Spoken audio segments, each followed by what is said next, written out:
boldly chose the right course of action in the face of a difficult decision.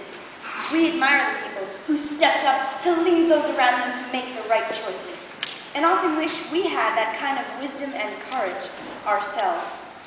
But most of the people who have done great things were putting their lives on the line for a cause they didn't know would succeed. Watch now as one of these difficult questions is debated, and see if you can figure out for yourself what the outcome will be.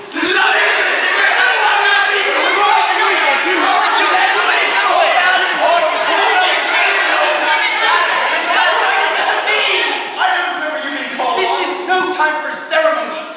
The question before us is one of awful moment. For my own part, I consider it as nothing less than a question of freedom or slavery. Should I hold back my opinions at such time? Through fear of giving offense, I should consider myself as guilty of treason and disloyalty toward the majesty of heaven, which I revere above all earthly kings. It is natural for man to indulge in the illusions of hope. We are apt to shut our eyes against a painful truth, to listen to the song of that siren, until she transforms us into beasts. Is this the part of wise men engaged in a great and arduous struggle for liberty? I know of no way of judging the future but by the past.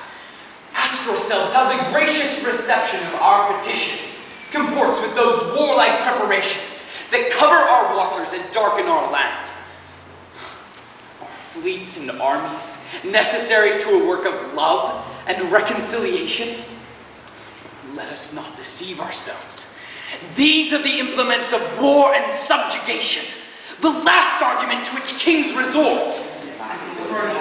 I ask, gentlemen, what means this martial array if its purpose be not to force us into submission?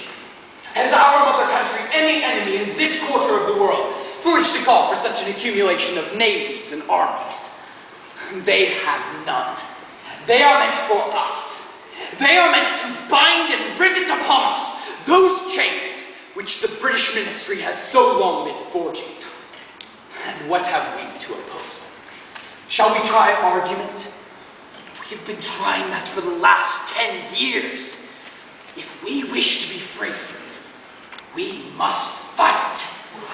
I repeat it, sirs. We must fight! We are weak. They tell us that. But when shall we be stronger? Will it be the next week or the next year? Will it be when a British guard is stationed in every home? We are not weak. We are not weak if we make a proper use of those means which the God of nature hath placed in our power.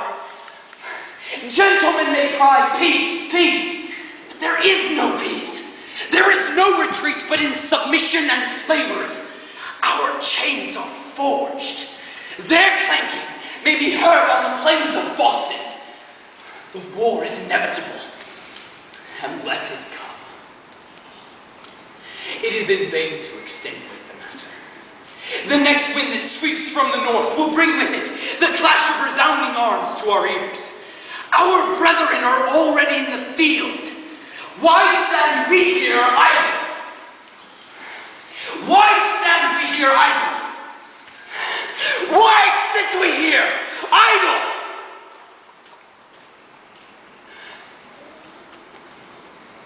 Why stand we here idle? What is it that gentlemen wish? Is life so dear, or peace so sweet, as to be purchased at the price of chains and slavery? Forbid it, Almighty God. I know not what course others might take, but as for me, give me liberty, or give me death.